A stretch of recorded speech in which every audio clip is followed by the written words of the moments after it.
Subscribe कीजिए Indian news analysis channel को और दबाइए बेल आइकन को ताकि आप कोई भी फ्यूचर की अपडेट मिस ना कर सकें।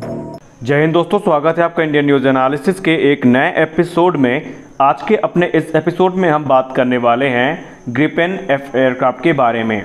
यहाँ पे आपको पता होना चाहिए कि ग्रिपेन एयरक्राफ्ट को अभी हाल ही में भारत को ऑफर किया गया है, इसलिए हमारे लिए जानना ये ज़रूरी हो जाता है कि ग्रिपेन कैसा एयरक्राफ्ट है। आज के इस वीडियो में हम ग्रिपेन के बारे में छोटी से छोटी जानकारी प्राप्त करने की कोशिश करेंगे और हम ये भी जानने की कोशिश करेंगे कि क्या ये भारत के लिए अच्छा ऑफर है या नहीं। तो चलिए शुरू करते हैं। दोस्तों, Gripen CD multi role fighter का एक इन्हेंस्ड वर्जन है। इस एयरक्राफ्ट को मुख्यतः स्विस एयरफोर्स में F5 टाइगर एयरक्राफ्ट को रिप्लेस करने के मकसद से डेवलप किया गया था। साब ने ग्रिपेन के लिए मॉडिफिकेशंस और कंस्ट्रक्शन वर्क लगभग स्वदेशी तौर पे ही किया है। साब ने जुलाई 2013 में ग्रिपेन ई के प्री प्रोडक्शन यूनिट के कंस्ट्रक्शन का काम शुरू कर दिया था, जिसे 39-8 नाम दिया गया था।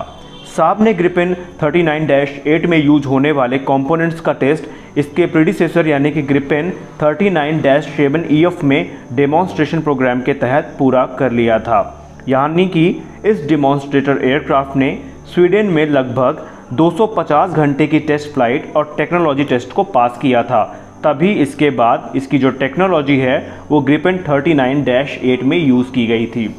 अब आइए बात कर लेते हैं ग्रिपेन के बारे में थोड़ा डिटेल में। तो आइए जानते हैं ग्रिपेन की कुछ बेसिक जानकारी जो आपको पता होनी चाहिए। 2008 से ही एयरक्राफ्ट भारत, यूके और स्विट्ज़रलैंड की नज़रों में था और कहीं ना कहीं साब ने इन देशों को ध्यान में रखकर इसके टेस्ट और एयरक्राफ्ट मॉडिफिकेशन को पूरा किया। 2014 में ग्रिपेन ई नए infrared search and track system के साथ आया और इनमें इन सिस्टम को इंटीग्रेट किया गया और बाद में इसने अपनी पहली उड़ान को भरा। पहला ग्रिपेन ई एयरक्राफ्ट मई 2016 को रोल आउट किया गया। अब आइए बात करते हैं इस एयरक्राफ्ट के डिज़ाइन के बारे में। ग्रिपेन ई की ओवरऑल लेंथ 15.2 मीटर है, इसका विंग स्पैन 8.6 मीटर और इसका मैक्सिमम टेक ऑफ वेट तकरीबन 16,500 किलोग्राम का है। इस एयरक्राफ्ट की मैक्सिमम स्पीड मार्क 2 है हाई एल्टीट्यूड में, वहीं लो एल्टीट्यूड में इसकी रफ्तार तकरीबन 1400 किलोमीटर प्रति घंटे की है।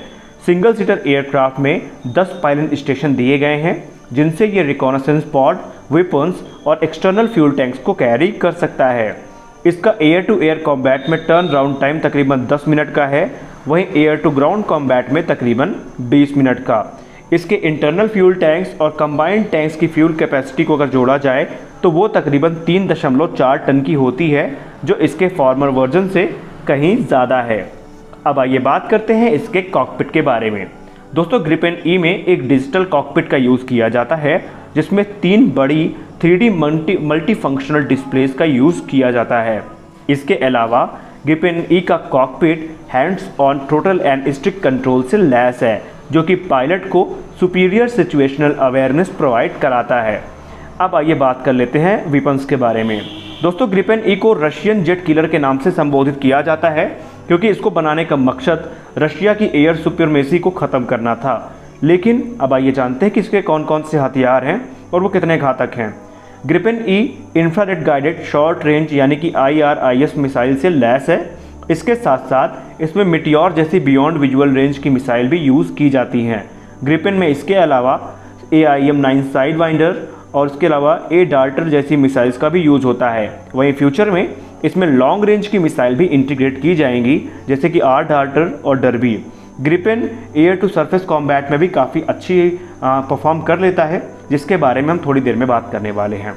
अब आइए बात कर लेते हैं उस चीज़ के बारे में जिसको लेकर के ग्रिपेन को सबसे ज़्यादा तारीफ मिली है, यानी कि ग्रिपेन का सबसे प्लस पॉइंट इसके सेंसर्स, रेडार और कम्युनिकेशन। तो हम बात करने वाले हैं ग्रिपेन के सेंसर्स के बारे में, रेडार्स के बारे में और कम्युनिकेशन के बारे में। ग्रिपेन ई में Selex ES-05 Raven active electronically scanned array radar यानी ESA रेडार का यूज़ किया जाता है, जो कि एयरक्राफ्ट नोज सेक्शन में प्लेस किया जाता है। ग्रिपेन ई का रेडार 100 डिग्री का एंगुलर फील्ड ऑफ व्यू और लुक बिहाइंड कैपेबिलिटी प्रोवाइड कराता है। एयरक्राफ्ट में Skyward G passive infrared search and track system को भी फिट किया गया है। ग्रिपेन ई में passively listening advance electronic warfare system का भी यूज़ किया जाता है, जो इस एयरक्राफ्ट की सबसे बड़ी हाईलाइट है और यही चीज़ इस एयरक्राफ्ट को सबसे ज़्यादा घातक बनाती है। और ग्रिपेन के बारे में ऐसा कहा जाता है कि इलेक्ट्रॉनिक वॉरफेयर में इससे ज़्यादा घातक एयरक्राफ्ट इस समय कोई भी नहीं है। वहीं अगर इसमें हम कम्युनिकेशन की बात कर लें तो ग्रिपेन में राफेल का Litening two laser designation pod भी इस्तेमाल होता है, जो इसके ग्राउंड अटैक कैपेबिलिटी को इनहांस करता है। वहीं इसके अलावा इसमें फॉरवर्ड लुकिंग इंफ्रारेड सेंसर और एक चार्ज कपल डिवाइस कैमरा भी इंटीग्रेट किया गया है, जो कि पायलट को ग्राउंड अटैक के दौरान सही लोकेशन और मिसाइल को गाइड करने की कैपेबिलिटी प्रोवाइड कराता है। इसके अलावा इसमें साप का खुद का मॉड्यूलर रिकॉनेसेंस स्पॉट सिस्टम भी यूज़ किया जा सकता है और उसे फ्यूचर में इंटीग्रेट भी किया जाएगा।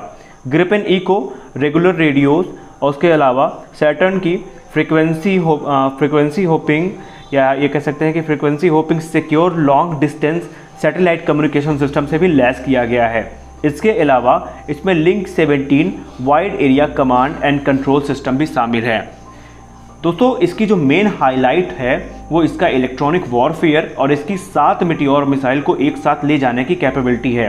अब आइए बात कर लेते हैं इसके इंजन्स के बारे में।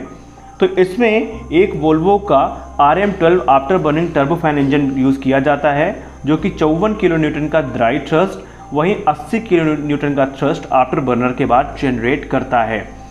अब हथियार की बात कर लेते हैं। इसमें एक 27 मिलीमीटर की माउजर कैनन का इस्तेमाल किया जाता है, जो कि 120 राउंड की है। वहीं मिसाइल के बारे में जैसे हमने आपको बता ही दिया, अब आइए नज़र डाल लेते हैं बॉम्ब्स पे। तो ये GBU-12 Paveway laser guided bombs, BK-9 cluster bomb और मार्क 82 जैसे बॉम्ब्स को ले जाने में सक्षम है। अब ओवरऑल कैरेक्टरिस्टिक की नज़र डालें तो यहाँ पर इसकी जो ओवरऑल कैरेक्टरिस्टिक है वो कुछ इस प्रकार है। इसकी क्रू कैपेसिटी जैस 39E में 1 पर्सनल की है, वहीं जैस 39F में 2 पर्सनल्स की है। इसकी length 15.2 metre, wing span 8.6 metre, height 4.5 metre, वहीं इसका एम्प्टी वेट 8000 किलोग्राम का है। Maximum take off weight 16500 kilogram का है।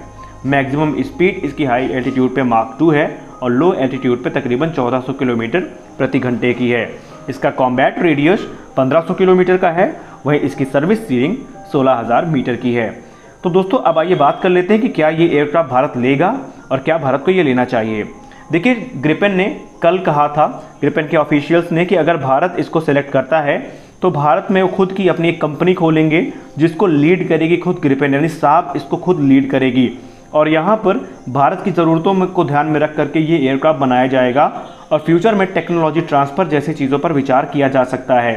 साथ ही साथ उन्होंने ये भी कहा कि अगर भारत इसको सेलेक्ट करता है तो ये भारत के लिए काफ़ी महत्वपूर्ण होगा। उसका रीज़न ये है क्योंकि स्वीडन इसको एक रशियन जेट किलर के तौर पर दिखाता है और उसका दावा है कि जितना मजबूत इसका इलेक्ट्रॉनिक वॉरफेयर सिस्टम है, जितने एडवांस इसके एवियोनिक्स हैं, वो किसी के नहीं हैं। और दावा तो यहाँ तक किया जाता है कि एक बार इसने जर्मन यूरोफाइटर टाइफून को भी जैम कर दिया था अपने इलेक्ट्रॉनिक वॉरफेयर से। एक तरफ अमेरिका जहाँ अपना $1 मिलियन स्टेल्थ की रिसर्च पे खर्चा करता है, वहीं स्वीडन ने इसका सस्ता रास्ता अपनाया और स्वीडन अपने इलेक्ट्रॉनिक वॉरफेयर सिस्टम पर ज़्यादा पैसा खर्च करता है। तो अब यहाँ पर भारतीय वायुसेना के ऊपर डिपेंड करता है कि वो इस एयरक्राफ्ट के लिए जाएंगे या नहीं। फिलहाल ये एयरक्राफ्ट ओवरऑल एक अच्छा एयरक्राफ्ट है। आपकी इस पर क्या राय है, कमेंट सेक्शन में ज़रूर दीजिए। मिलते हैं अपने अगले वीडियो में, तब तक के लिए जय हिंद।